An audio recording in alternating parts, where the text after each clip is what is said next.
ओम शांति ऑस्ट्रेलियाවේ වගේම ආසියාතික පවුලයට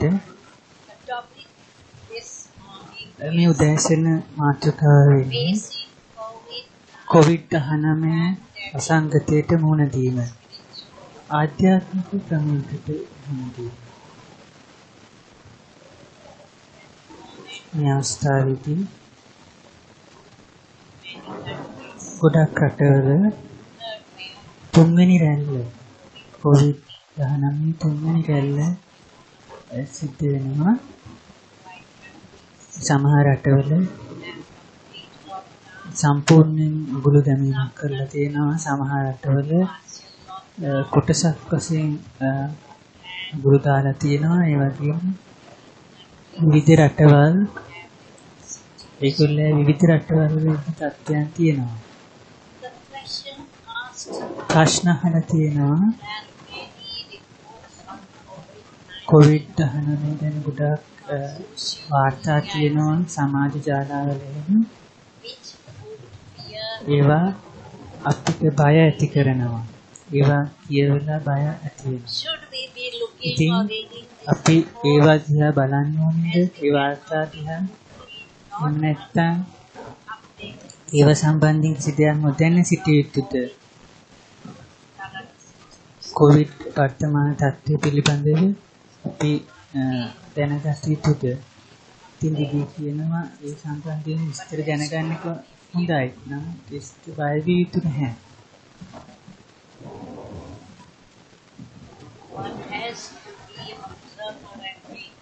කෙනෙක් නිරීක්ෂකයෙක් විදිහට වෙලා බලනවා. ප්‍රධාන වශයෙන් දේවල් දැනගන්න අවශ්‍යයි. වැඩි විස්තර අවශ්‍ය නැහැ. උදා ප්‍රවෘත්ති බලන්න ඕනේ නැහැ. මොකද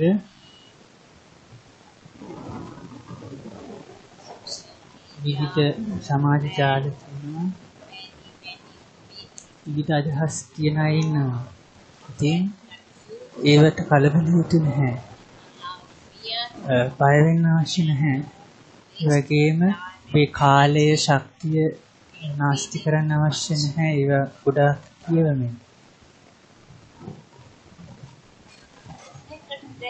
දෙවෙනි ප්‍රශ්නය තමයි මොකද අපි ගන්න ඕන පියවරයන් විශේෂයෙන් වේගවත් ගන්න ඕන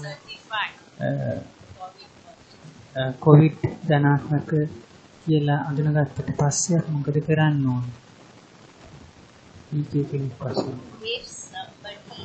කෙනෙක් COVID-19 පොසිටිව් කියලා දැනගත්තාම එයා දැනුම් දෙනවා. ලෞකික පවුලට එයාගේ ළඟම කට්ටියට දැනුම් දෙනවා. ඒකෙන් උන්ට දැනුම් දෙන්න ඕනේ. ඒ වගේම රෝගියා උදකලා වෙන්න ඕනේ. හොඳම දේ තමයි තනි වෙන එක. හුස්ම ගැනීම අවස්ථාවක් තියෙනවා නැත්නම් උන වගේ රෝග ලක්ෂණ තියෙනවා නම් වෛද්‍යවරයෙකුගේ උපදෙස් ලබා ගන්න සහ අවශ්‍ය නම් ඔබට ස්පිරිතාලයකට ඇතුළත් වෙන්න අවශ්‍ය නම් ඔක්සිජන් ලබා ගන්න අවශ්‍යතාවය තියෙනවා. ඒ සඳහා කටයුතු කරන්න පුළුවන්. දැන් මේකේ මධ්‍යස්ථාන කොහොමද ඒගොල්ලෝ උදව් කරන්න ඕනේ COVID ආශ්‍රිතයෙකුට?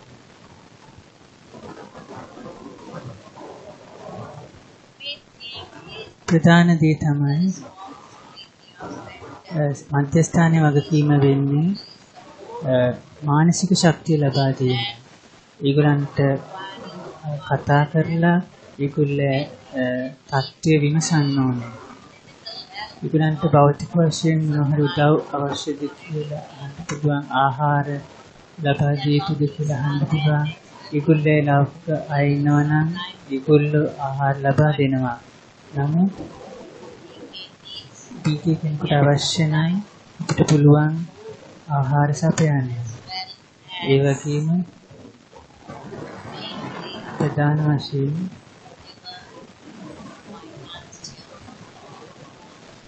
වශයෙන් සහ මානසික වශයෙන් ඒගොල්ලන්ට අවශ්‍ය දේවල් දෙන්න පුළුවන්. නම් මේ දවස්වල සමහර රජයේ ආරෝග්‍ය ශාලාවල ස්පිරිතාලවල ඉඩ දෙන්නේ නැහැ රෝගීන්ට ඉගුලේ නැහැ ඒකෙන් ආහාර ලබා ගන්න. ඊළඟ ප්‍රශ්නේ තමයි තුන්වෙනි ප්‍රශ්නය. දිනපතා යෝග වුණු පීකේ කෙනෙකුට නිර්දේශ කරන වුණු මොනවද? එතකොට කොවිඩ් ගුණ අවස්ථාවකදී පවා ඒකට මුහුණ දෙන්න පුළුවන් විදිහේ ක්‍රියාකාරකම් මොනවද කියලා. ප්‍රධාන දේ තමයි ඥාන යෝග. ඥානය සහ යෝගාව ඒක උදව් වෙනවා රෝගියාට ස්ථාවරව සිටින්න. ඒ වගේම රෝගියා හිතන්න ඕනේ ඔහු ඉන්නේ බාබගේ වියන කියන ආරක්ෂිත වියනයට කියලා. ඒ නිසා මරණය සම්බන්ධයෙන් බිය යුතු නැහැ. බාබව සිහි කිරීමෙන් අඩුම තරමින් මරණය සිදුවොත් ඒක බාබගේ ස්මෘතිය මත සිදු විය යුතුයි. ඉතින් කෙනෙක් සූදානමින් සිටින්න ඕනේ, නිති සූදානමින් ඉන්න ඕනේ, නොබැඳී සිටින්න ඕනේ, බාබගේ ස්මරණයෙන් සිටින්න ඕනේ. ඊළඟ ප්‍රශ්නය තමයි සමහර දුක්ඛිත විශ්වාසය නැති වුණු තමන් ගැන නැත්නම් මධ්‍යස්ථානය ගැන නැත්නම් බාබා ගැන ඒ අවස්ථාවේදී විශ්වාසය යා රෝගී වුණු ඒ දීකේ කෙනෙකුට උදව් කරන්නේ කොහොමද? ඒ විශ්වාසය නැති කොට නගා ගන්න.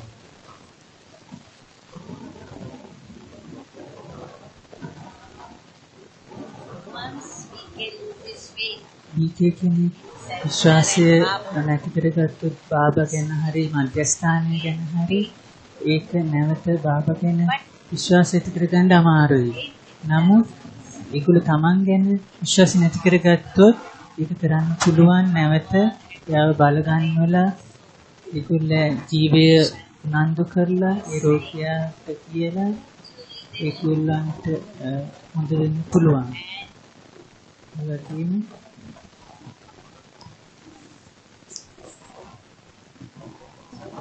ඒකෙන් මොකද අපිට ඉතිහාසයක් තියෙනවා සමහර රෝගීන් ඉන්නේ මොකද ඔක්සිජන් ගන්නය මාස 3ක් 10ක් අතර කාලයක් ඔක්සිජන් ලබා ගත්තා අය ඒගොල්ලන්ට හොඳ වෙලා තියෙනවා.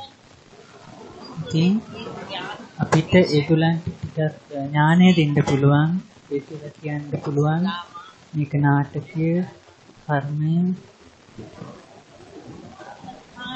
අපිට බෑ.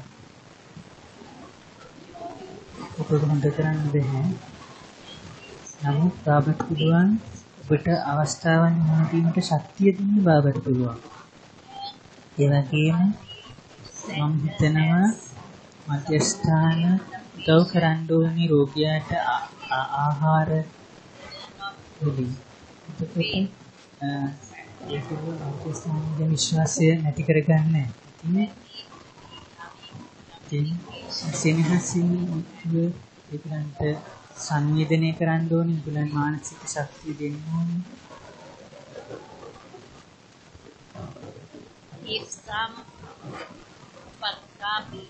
බීපී කෙනෙක් හොඳ බීපී කෙනෙක් ශරීරය අත්හැරලා ගියොත් කොවිඩ් නිසා මොකද්ද මධ්‍යස්ථානයක් කරන්න ඕනේ ඒ අවස්ථාවේදී?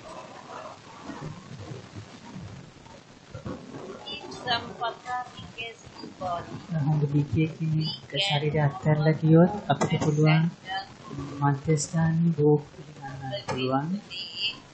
13 වෙනි දවසේ එයාගේ ලෞකික අයට ආරාධනා කරලා ස්මරණ සේවයක් කරන්න පුළුවන්. ඒ වගේම සමහර දීපේස්ලා ගන්ට අදහස් බෙදා හදා ගන්න පුළුවන්. ඒක අත්දැකීම් බෙදා හදා ගන්න පුළුවන්. ඒ රෝගී පුද්ගලයා සම්බන්ධයෙන් විශේෂයෙන් යාගේ විශේෂතා පිළිබඳව කතා කරන්න පුළුවන්.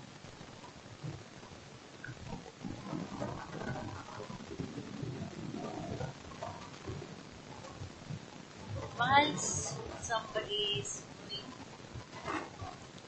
කෙනෙක් රෝගී අවස්ථාවේ good හොඳයි යෝගා බටි කරන එක මධ්‍යස්ථානයේ නැත්නම් නිදහස්වල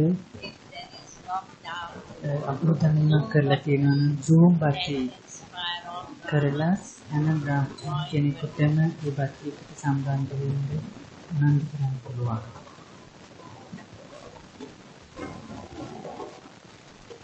maintain powerful atmosphere in the center. මධ්‍යස්ථානයේ බලවත් වාතාවරණය තියාගන්න නම්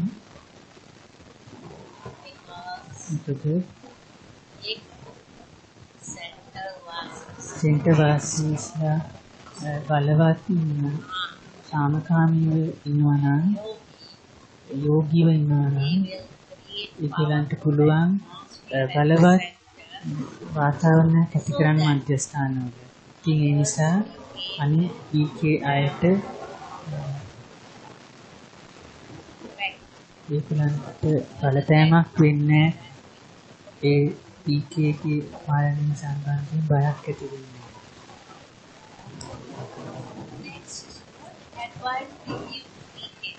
අපි ඊකේට දෙන්න ප්‍රදේශ කුමක්ද? විශේෂයෙන් සාම්ප්‍රදායික වෛද්‍ය ක්‍රම විශ්වාස කරන අයට කොවිඩ් සම්බන්ධයෙන් ඒ කියන්නේ සාම්ප්‍රදායික ක්‍රමයක් නැහැ දැන් කොවිඩ් සුව කරන්න. ඒගොල්ලන්ට විශාල විශ්වාසයක් තියෙන සාම්ප්‍රදායික වෛද්‍ය ක්‍රම ගැන. ඒ වගේම ඒගොල්ලෝ ගන්නවා වැක්සින් ගැන ගන්න විශ්වාසයක් නැහැ. අන්නත පිළිබඳ විශ්වාසයක් නැහැ. ඒක සාමාන්‍ය දෙයක්. සමහර භාගලා ඒගොල්ලෝ කැමති ප්‍රතිශක්තිය වැඩි කරගන්න ඒ සාම්ප්‍රදායික වෛද්‍ය ක්‍රම අනුව ඒ දෙකම වුණා යන් සර්වවලත් ඒගොල්ලෝ කැපවිච්ච සහෝදරයෝ ඒක අපි 15ක් 20ක් හිටියා බී කේස්ලා ඒගොල්ලෝ කැමති නැහැ එන්නත ලබා ගන්න කියනවා. ඒගොල්ලෝ විවිධ ව්‍යායාම කරනවා. ඒ වගේම විවිධ පැණි වර්ග බොනවා. නැත්තම් ඒගොල්ලෝ සාම්ප්‍රදායික වෛද්‍ය ක්‍රම කරනවා. ඒගොල්ලෝ ප්‍රතිශක්ති වැඩි කරගන්න කියලා. ඉතින් මම ආරාධනා කරා වෛද්‍ය ප්‍රතාප්ට ඒගොල්ලන්ට පැහැදිලි කරලා දෙන්න කියලා. ඉතින් එයා බොහොම හොඳින් පැහැදිලි කරලා දුන්නා. පැයක් විතර ගියන් සරවවල ඉන්න අය ගැන හිතලා ඒ වගේම ඒගොල්ලෝ ලෞකික පවුලය ගැන හිතලා ඒගොල්ලෝ ඒ ඉන්නත ලබා ගන්න කියලා. ඒකට ඉන්නත අනිවාර්යයෙන්ම උදව් වෙනවා. ඒ ඇටැක් එකකින් බේරෙන්න. ඒගොල්ලන්ට කොවිඩ් හැදුනත් බොහොම අමාරු වෙන්නේ නැහැ. එන්නත ගත්තොත්. ඒ සමහර අවස්ථාවල කොවිඩ් පොසිටිව් වෙච්ච අය ඉන්න පුළුවන් රෝග ලක්ෂණ නැතුව. නමුත් ඒ අයගෙන් අනිත් අයට බෝ වෙන්න පුළුවන්. ඒ නිසා ඒක බලාපොරොත්තු වෙනවා තුන්වෙනි රැල්ල ගොඩක් බලවත් වෙයි කියලා. ඉතින් කෙනෙක්ට කොවිඩ් හැදුනොත් ඒගොල්ලෝ පිනහළු තමයි ඉස්සෙල්ලාම ආසාදනය වෙන්නේ. ඒක ගොඩාක් අමාරු වෙනවා. දවස් 3-4කින්ම එයා රෝගී වෙනවා. ඉතින් ඒ නිසා එන්නත ලබා ගැනීම හොඳයි.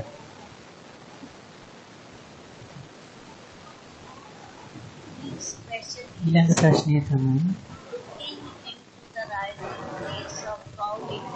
කොවිඩ් කියන මේ වැඩි වෙගෙන යන තත්ත්වය ගොඩක් රටවල දිහා බැලුවහම BK කෙනෙකුට දැන් ගන්න පුළුවන් පියවරයන් මොනවද? කොවිඩ් නිසා විශේෂයෙන්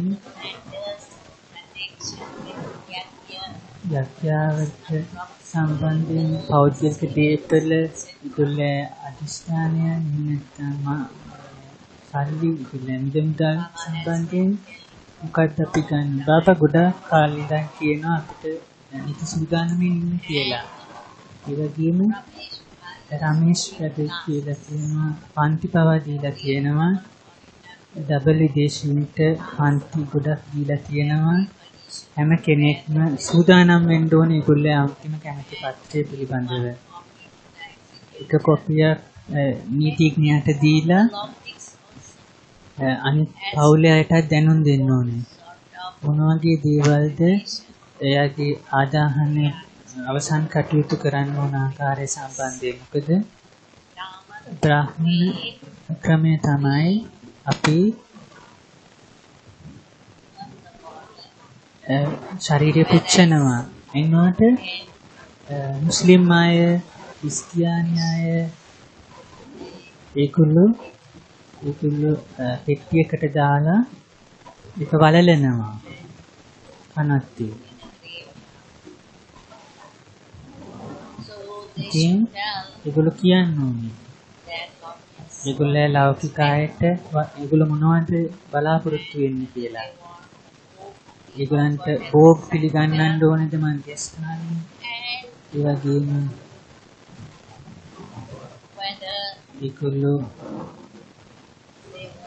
ඒගොල්ලන්ට අවශ්‍යද ඒගොල්ලේ ජීවිතය දිගටම ගෙනියන්න ඕනේද? කෘත්‍රිම උපකරණ වලින් ඒගොල්ලේ ජීවිතය තියාගෙන ඉන්න අවශ්‍යද? වගේ දේවල්. මොකද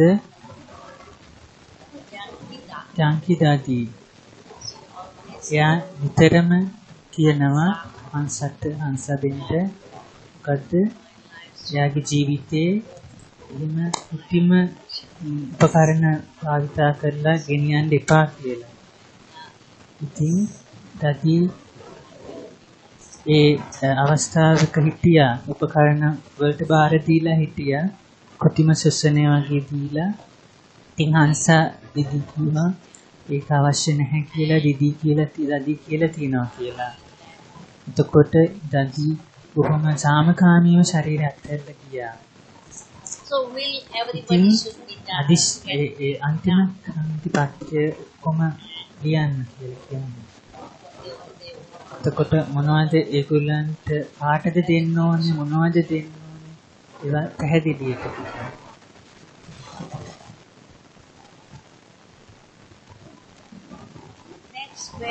ඊළඟ ප්‍රශ්නය තමයි ගොඩාක් පරණ BKස්ලා කොවිඩ් නිසා අසාධනය වුණොත් මොනවද ආධ්‍යාත්මික උත්සාහයන් දරන්න ඕනේ? අපි හැමෝටම නිර්දේශ කරන්න පියවරයන් අනුගමනය කරන්න. උත්සාහයන් කරන්න ඕනේ සම්පූර්ණයෙන් නොබැඳී සිටින්න. එතකොට ඒගොල්ලන්ට පහසුවෙන් පුළුවන් ශරීරය අත්හැරලා යන්න. එකම බාබාව සිහි කරලා ශරීරයෙන් අත්හැරලා යන්න පහසුයි. ඒ වගේම බලවත් යෝගාව බීජ අවස්ථාවේ යෝගාව. එතකොට ඒගොල්ලේ පරණ පාප උරා ගන්න පුළුවන්. එතකොට ඒගොල්ලෝ සැහැල්ලු වෙනවා. ඒ වගේම ඒගොල්ලන්ට විඳවන්න අවශ්‍ය වෙන්නේ නැහැ ගොඩාක්. ඒ වගේම උත්තරීතර විනිශ්චයකරු ඉස්සරහා ධර්මරාජ ඉස්සරහා ගොඩක් විඳවන්න අවශ්‍ය වෙන්නේ නැහැ. ඊළඟ ප්‍රශ්නය තමයි කෙනෙකුට කොවිඩ් හැදුනහම ඒගොල්ලෝ ඒ ගෙදර හරි ස්පිරිතාලේ හරි ඒ නිරෝධායනය වෙනකොට මොනවද බීකේ කෙනෙක් විදිහට උත්සාහ කරන්න ඕනේ ඒ කාලය තුල?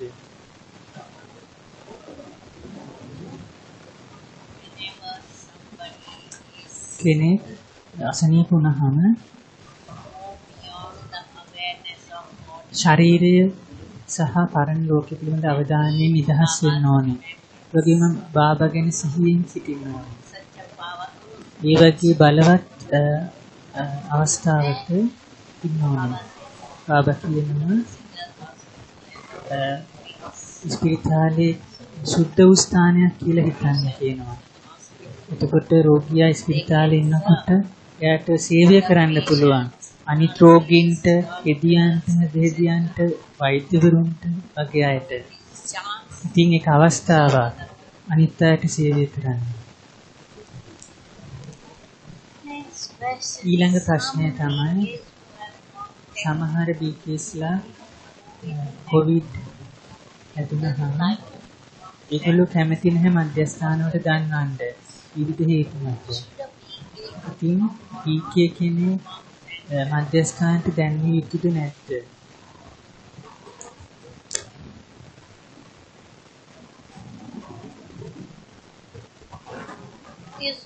ඒක හොඳයි. බීකේ කෙනෙක් සහ මධ්‍යස්ථානට දැනුම් දෙන එක හොඳයි. ඒකට යෝග ශක්තිය ලැබෙනවා.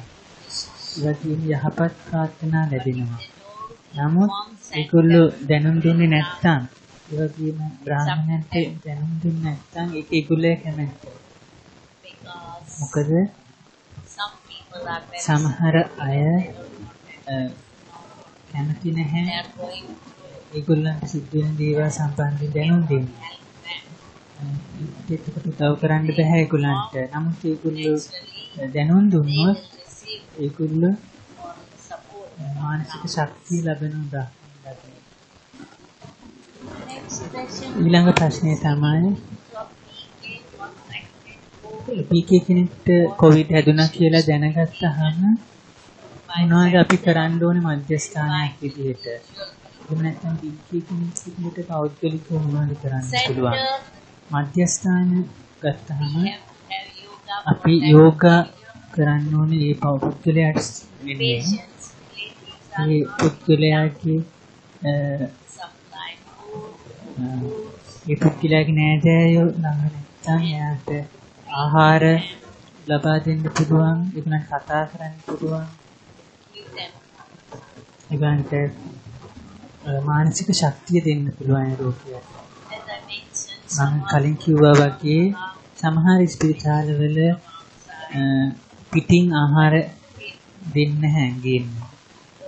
ගොල්ලෝ දෙනවා නම් එහෙම දෙන්න කරන්න පුළුවන් නම් පීකේ කෙනෙකුට පුළුවන් පීකේ ආහාර දෙන්න. ඒ වගේම ගොඩක් අවස්ථාවල රජීවි ස්පිරිතාලවල පවුලේ අය දන්නේ නැහැ රෝගියාගේ තත්ත්වය පිළිබඳව. බීකේ වෛද්‍යවරයෙක් ඉන්නවා නම් වෛද්‍යවරයාට පුළුවන් ඒ රෝහලට ගිහිල්ලා ඒ රෝගියාගේ වර්තමාන තත්ත්වය පිළිබඳව විස්තර දැනගන්න.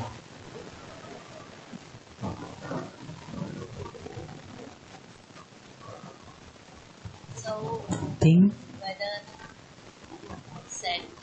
මධ්‍යස්ථානයේ කෙනෙක්ව නම් කරොත් ඒ ස්පිරිතාලේ ළඟ ඉන්න කෙනෙක්ව නම් කරලා ඒගොල්ලන්ට උත්සාහ කරන්න පුළුවන්. ඒ වගේම මේ රෝගියාට උදව් කරන්න පුළුවන්. ඊළඟ ප්‍රශ්න තමයි ගොඩක් වෙලාවට බයක් ඇති වෙනවා ඒගොල්ලන්ට කොවිඩ් හැදුනම. මොකක්ද දිදී දෙන උපදේශය? ඒ වගේ बाबा is us here. ඒක විපීත කරනවා. Great power. ඉතින් බාබාගෙන් ශක්තිය ලබා ගන්න. Feel as if you හිතන්නේ under Baba's care. බාබාගේ වියන යට ඉන්නේ කියලා. ඒ ආරක්ෂිතයි කියලා. ධනාත්මක වෙනවා. And ඒ වගේම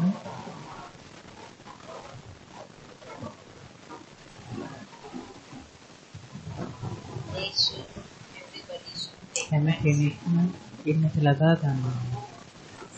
these unique ප්‍රතිශක්තිය වැඩි කර ගන්න ඉන්නට ලබා ගන්නවා. by traditional medicine. සාම්ප්‍රදායික ක්‍රමවලින් එහෙම නැත්නම් Please, විවිධ ශාක වර්ග I ගත්තා say කියලා vaccine. ඒක සිද්ධ වෙන්නේ නැහැ. නමුත් ඉන්නට ලබා ගන්න කියලා ඒක කොහොම පරදායි කියලා මම විශ්වාස කරන්නේ. Next question. ඊළඟ ප්‍රශ්නේ තමයි PK කෙනෙක්ට කොවිඩ් හැදුනහම මූල්‍යමය වශයෙන් There ඒ කියන්නේ ඒගොල්ලෝ රස්සාව නැති වෙනවා, shut down that business. ඒගොල්ලෝ ව්‍යාපාරය වහලා දාන්න වෙනවා. එතකොට අපි උදව් කරන්න ඕනේ කොහොමද? Financial help මූල්‍යමය වශයෙන් we need, කෙනෙක්ට අවශ්‍ය නම් which we can spend පොසත් BK කෙනෙකුට පුළුවන් උදව් කරන්න මූල්‍යමය වශයෙන් ආහාර also ලබා දෙන්න පුළුවන්. in Sri Lanka. ශ්‍රී ලංකාවේ We have done අපි කරලා තියෙනවා poor Brahman දුප්පත් බ්‍රාහ්මණයන්ට have lost job. ඒගොල්ලන්ට රස්සා නැති වුණොත් They are supplied ඒගොල්ලන්ට සපයනවා. grocery A, for a month or so. මාසිකට විතර සිල්ලර බඩු සපයනවා. They have collected some ඒගොල්ලන්ට money සල්ලි එකතු කරලා different Brahmins. විවිධ ප්‍රතිষ্ঠাනවලින් සල්ලි කරලා ඒගොල්ලන්ට දෙනවා. දුප්පත් බ්‍රාහ්මණයන්ට දෙනවා. In a country, if there is somebody ඒ රටක ඉන්නවා නම් has own business තමන්ගේම can ව්‍යාපාරයක් තියෙනවා. employ that රස්සාව දෙන්න unemployed පුළුවන්. Brahman රස්සා නැති කෙනෙක් රස්සාව දෙන්න much පුළුවන්. better. ඒක වඩා හොඳයි. Whoever can help උදව් කරන්න පුළුවන් in කවුරු හරි whichever ඉන්නවා way, මොනවාගේ හරි ක්‍රමයකට it's very good ඒක ගොඩක් because හොඳයි. මොකද in India, ඉන්දියාවේ some Brahmins සමහර බ්‍රාහ්මණයන් food ආහාර ඉගෙනවා. and supply ඒ වගේම home delivery මිනිස් වලට යවනවා. with patients. කොවිඩ් හැදුනාට යවනවා. ඒ වගේම That's how we find ඉතින් අපි යන්නේ තමයි humanitarian help මානසික වශයෙන් උදව් කිරීම කරනවා. ඒක බොහොම අවශ්‍යයි. these days. මේ දවස්වල Food, ආහාර financial help, මූල්‍යමය මේ moral help, උදව් සහ මානසික ශක්තිය nation ඒ වගේම යෝග දානය ඒවා ගොඩක් ප්‍රයෝජනවත් වෙනවා. ඕම් ශාන්ති. තින්දිති කීප දෙනෙක්ම අහනවා PK කෙනෙකුට ලෞකික ආහාර ගන්න බැහැ න ලොක්ඩවුන් නැත්නම් අඟුරු දැමීමක් ලෞකික අය උයපු ආහාර ගන්න පුළුවන් කියලා. ඔව්. මොකද මම දන්නේ සමහර ගාමිකයෝ ඒගොල්ලෝ අසනීප වෙනවා. sometimes the සමහර logics shut විලාට them off from ලෞකික අය අලෞකික අයව අයින් කරනවා. PK කෙනෙක් කියන අවුරුදු 40ක් විතර බාගදී යන්න ඉඳලා එයාට අසනීප වුණාම එයාගේ දරුවෝ එයාව බැලුවා. ඒකනේ බ්‍රාහ්මණයන්ට එයා ළඟටවත් යන්න දුන්නේ නැහැ. after he died. එයා මැරුණාට පස්සේ අපිට ආරාධනා කරේ නැහැ අවසන් කටයුතු වලට. So ඉතින් in that situation, ඒ අවස්ථාවේදී we have to rely on this අපේ ලෞකික අය ගැන විශ්වාසය තියෙනවා. ලෞකික අයට යන්න බැයි නා. ඒගොල්ලන්ට දෙදින්නේ නැත්තම් යාට ළඟට යන්න දෙන්නේ නැත්තම් රාහුලියා සමහර වෙලාවට නිරෝධායනය නිසා මේ තත්ත්වයක් ඇති වෙන්න පුළුවන් නේද? ඔව්. ඉතින් ඒගොල්ලන්ට කන්න වෙනවා. ඒගොල්ලෝ උත්සාහ කරන්න ඕනේ. විශේෂයෙන් ආහාරය, පළතුරු වගේ දේවල්. වේලම නම් පාන් කන්න බෑ. නැත්තම් සීරියල් කන්න බෑ. ඔස්ට්‍රේලියාවේ තත්ත්වය අපි දන්නවා මෙල්බන්, සිඩ්නි, මේ බ්‍රිස්බේන් වගේ ඒවා අගලු දාලා තියෙනවා. ඉතින් අපිට උසස් සිතුවිලි මොනවද ඇති කරගන්න පුළුවන් ඒ වගේ ආපදා තත්ත්වයක් යටතේ. ඔස්ට්‍රේලියාවේ රජය ගොඩක් පරිස්සම් වෙනවා වැඩි. රෝගීන් 38 කෙනෙක් ඒගොල්ලෝ ගොඩක් අගුළු දාලා තියෙනවා. ඉතින් අපිට රටේ නීති පිළිපදින්න ඕනේ.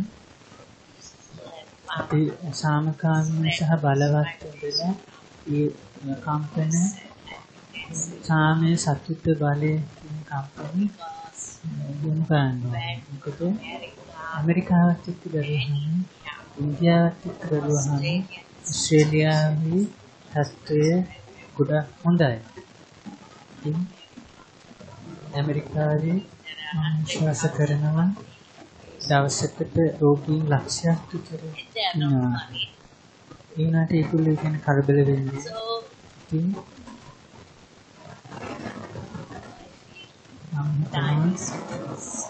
කාලය අවසානයේ ඇවිල්ලා ගොඩාක් ස්වභාවික ව්‍යසන ඇති වෙලා තියෙනවා. ඉන්දියාවේ ගම්මතුර නායම් ගිනි ගැනීම තවදාවත් ටර්කි, ග්‍රීසියේ ගිනි ගැනීම, ලැබුගිනි, කැලිෆෝනියාවේ ලැබුගිනි ඇති වෙලා තියෙනවා. ඉතින්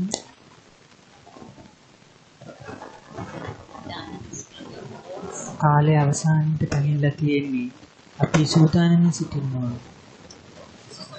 ඉතින් කෙනෙක් අහනවා දිදී ගොඩක් බ්‍රාහ්මණස්ලා ගලන්ට ලෞකික පවුලක් නැහැ. ඉතින් කොහොමද ප්‍රධාන අය ඒක වගේ උදව් කරන්නේ? ඒ නිසා තමයි බටහිර රටවල අපි උදව් කරන්න ඕනේ. ලෞකික පවුලේ අය උදව් කරන්න ඕනේ. ඒ වගේම ලෑස්තිලා ඉන්න ඕනේ. ලන්ඩන් වල හොඳ ක්‍රමයක් තියෙනවා. ඒකවල කණ්ඩායමක් ඉන්නවා. සුලිත් තියෙනවා. විශේෂ රාජකාරී තියෙනවා. ඒගොල්ලෝ රෝගීන් බලන්න යනවා. මට ආහාර දෙනවා වගේ දේවල්. ඉතින් කොච්චර පිරිස් බලයක් අපිට තියෙනවද කියන එක බලලා අපි ඒගොල්ලන්ට බලාපොරොත්තු වෙන රෝගීන්ට ඒ වගකීම අරගෙන උදව් කරන්න ඕනේ. නමුත් සමහර අවස්ථාවල අගුළු දැම්මහම බ්‍රාහ්මණයට සංචාරය කරන්න බෑ. නමුත් අඳුනගාන මානසික ශක්තිය දුරකථනයේ සහ යෝගා බලයෙන් කරන්න පුළුවන්. ඒක අනිවාර්යෙන් කරන්න ඕනේ. ඉතින් ගොඩක් අය ඒකම තමහන්නේ අපේ සිතුවිලි මොන වගේ වෙන්න ඕනද, අපි මොනවද උදව් කරන්න ඕනද කියලා තමයි ගොඩක් අය අහන්නේ. ඉතින් කොහොමද රාකී මහජනතාවට සහ බීචස්කට කරන්න ඕන ආකාරය ලොක්ඩවුන් කරලා නැතත් ඒකේ අගුළු දැමීමක් රාජ්‍ය මට්ටමින් කරලා නැතත් එහෙම නැත්තම් අදුම තරමින් බ්‍රහ්මින් රාකී කරන්න පුළුවන්. ඒ වගේම last year. ගිය අවුරුද්දේ අපි මොකක්ද කරේ පැකට් එකකට දාලා පළතුරු තෝලි විදින කෙනෙක් ඉතිලා දෙන්න ඥාන සරණවල ඒගොල්ලෝ බොහොම ධෛර්යවන්ත සහෝදරයෝ කියලා ඒගොල්ලෝ ආසිතෙන්දා මම තෝලි පැකට් එකක් දුන්නා හැම කෙනෙකුටම පුස්ති දුන්නා ඒක මලේසියා සම්පූර්ණ පුරුතාල තියෙනවා ඉතින් මීරාබෙන් සංගායනා කරන මාර්ගදර්ශකමින්ට වැඩසටහන් ඉතින් ඒගොල්ලෝ ගොඩක් හොඳ වැඩසටහන් සංගායනා කරනවා වීඩියෝ වලින් ඒ වගේම දඩි රතන හිමිගේ පණිවිඩ මගේ පණිවිඩය ඒ වගේම චෙන්නයි ඒගොල්ලෝ වීඩියෝ පටිගත කිරීමක් කරලා තියෙනවා ඒගොල්ලෝ පෙන්නනවා හැම කෙනෙක්ම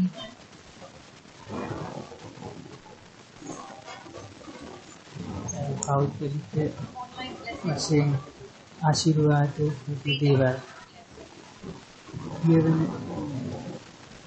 ආශිර්වාද දීලා තියෙනවා සමහර ජීවන හරන එහෙම සමහර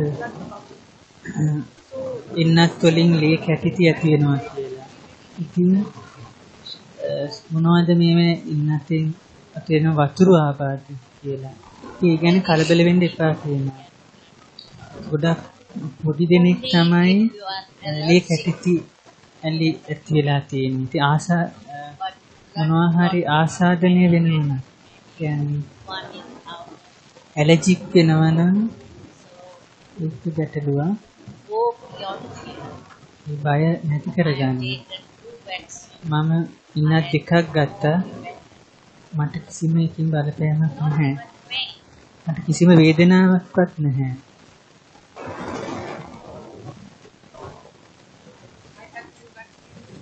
මම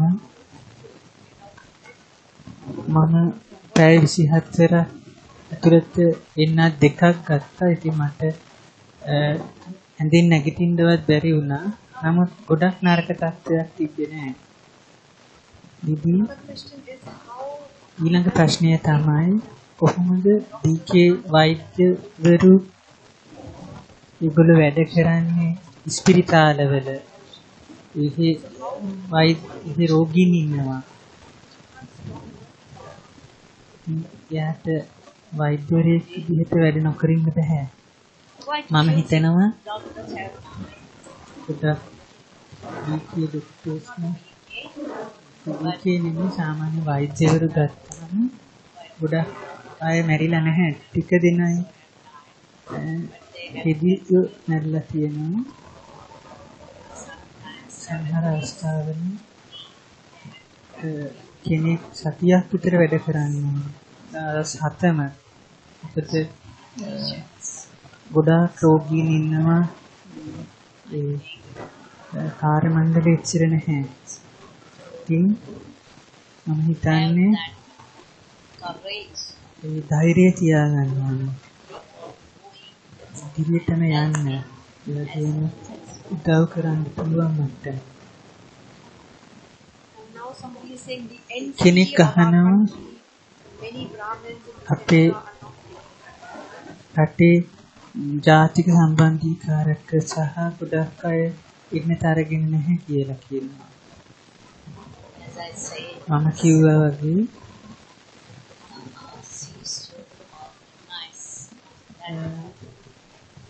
RCsලා regional coordinatorsලා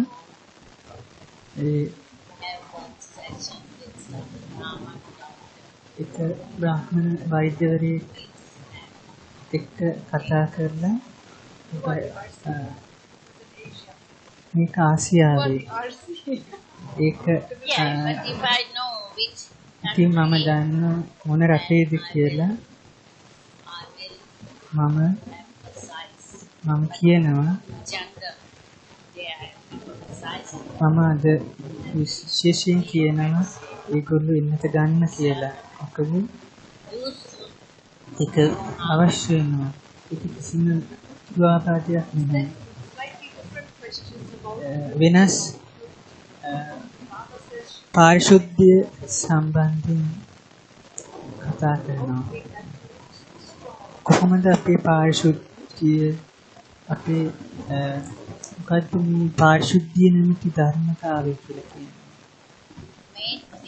ප්‍රධාන දේ තමයි කියමනක් තියෙනවා. මොන වගේ සත්‍යයන් ආවත්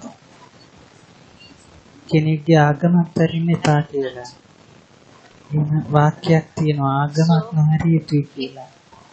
ඉතින් මම හිතනවා නම් අපි හිතනවා නම් බ්‍රහ්මස්ත විදියට පාරිශුද්ධිය කියන්නේ අපේ අභ්‍යන්තර සහ මූලික සංස්කාරය නැත්නම් ආගම කියලා. අපි ඒක අත්හරින්න හොඳ නැහැ. ඉතින් බාබා ගොඩක් යුක්තිස් දෙනවා. ඒ කියන්නේ සහෝදරාත්මක බැල්ම බාබාව සිහි කිරීම පාරිශුද්ධාත්මක කියන්නේ ඉතින්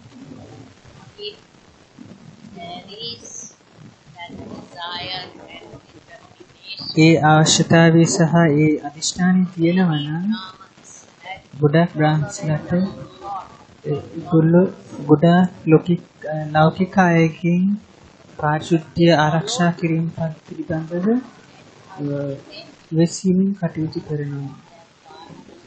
එයාගේ සහකරුවක් දැනුමට ඇවිල්ලා තියෙනවා. ඕස්ට්‍රේලියාවේ සමහර මව්වරු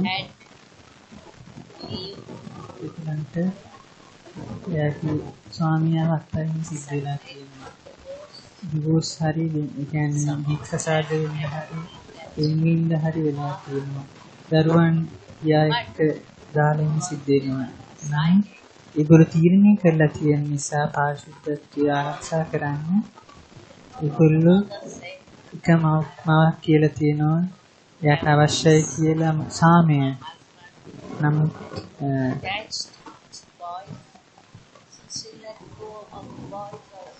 ඉතින් එයා දරුවන් සහ එයාගේ ස්වාමියාව අත්හැරලා ආවා කියලා කිව්වා. දිදී දැන් ආපහු එන්නත් කරන්නේ සම්බන්ධයෙන් කතා කරනවා. ඉතින් එන්නත් ගත්ත අය මැරිලා තියෙනවා. ඒක සම්බන්ධයෙන් සමහර රටවල ආණ්ඩු රජයන් කල්ලිකුත් වෙච්ච එන්න දීලා තියෙනවා. ඒක වෙන්න පුළුවන් දෙයක්. නමුත් හැම රටක්ම එහෙම දෙන්නේ නැහැ. ඉතින් ඒ වගේ ව්‍යතිරේක තියෙනවා. ඒගොල්ලෝ සමහර ඒක බොරු එන්නක් තියෙනවා. මේක කලියුගය. ඉතින් ඔබට හැම කෙනෙක්ම අවංකයි කියලා බලාපොරොත්තු වෙන්න බෑ. ඉතින් අපි මොකද කරන්න ඕනේ?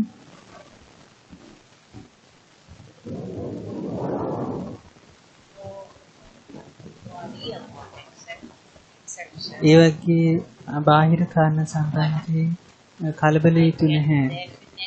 නමුත් මම ඔබට පැහැදිලිවම කියනවා ඔබ එන්නත ලබා ගත්තොත් ඒ ප්‍රහාරේ බලපෑම ගොඩක් අඩු වෙනවා කියලා. ඉතින් විශේෂයෙන් තුන්වෙනි රැල්ල ගත්තහම ඒක බොහොම බලවත්. ඒක අපේ වෙනහළු ආසාදනය කරනවා. කුටිම සෙසනය දෙන යන්ත්‍ර අපිට නැහැ. ඒකෙන් ගැලවීමට අපිට අවස්ථාවක් නැහැ. ඉතින් එන්නත ලබා ගන්න හොඳයි. ඉතින් සමහර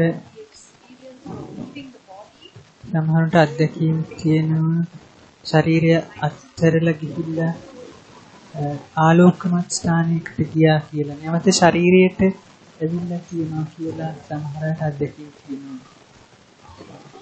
මොකද්ද අත්දැකීම් කියලා කියන්නේ? විවිධ දන්නේ ගොඩක් අයට ඒ අත්දැකීම තියෙනවා. මැරිලා අපහු ශරීරයට ආපු අත්දැකීම. ඒකෙන් ඒ අත්දැකීම බෙදා හදා ගන්න.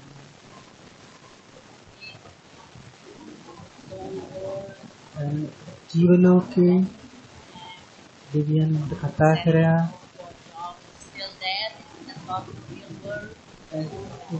ඉගලන් අපව හරවලා එවෙනවා.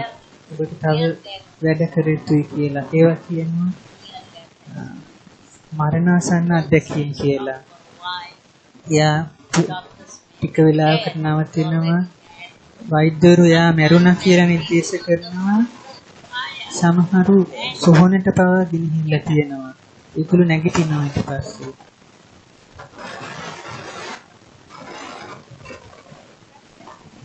මම හිතන්නේ එච්චරයි තියෙන්නේ. ඒක තමයි මම ලැබිලා තියෙන ප්‍රශ්න. ඔය හරි ප්‍රශ්න නේ දැන්. ඉතින් අපි